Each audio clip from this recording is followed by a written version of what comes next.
Es una iris preciosa. ¿Ven? ¿Eh? Tiene 4 alas. Y ese color, ese brillo, se lo da la disposición de unas laminillas imbricadas. O sea, unas escamas superpuestas como las tejas de los tejados. ¿Y la lengua? La lengua se llama espiritrompa. A verla.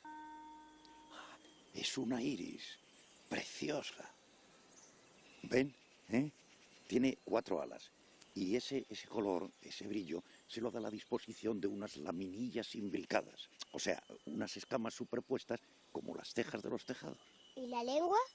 La lengua se llama espiritrompa. A verla. Es una iris preciosa. ¿Ven? ¿Eh? Tiene 4 alas. Y ese color, ese brillo, se lo da la disposición de unas laminillas imbricadas. O sea, unas escamas superpuestas como las tejas de los tejados. ¿Y la lengua? La lengua se llama espiritrompa. A verla. Es una iris preciosa. ¿Ven? ¿Eh? Tiene 4 alas. Y ese color, ese brillo, se lo da la disposición de unas laminillas imbricadas. O sea, unas escamas superpuestas como las tejas de los tejados. ¿Y la lengua? La lengua se llama espiritrompa. A verla. Es una iris preciosa. ¿Ven? ¿Eh?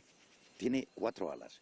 Y ese color, ese brillo, se lo da la disposición de unas laminillas imbricadas. O sea, unas escamas superpuestas como las tejas de los tejados.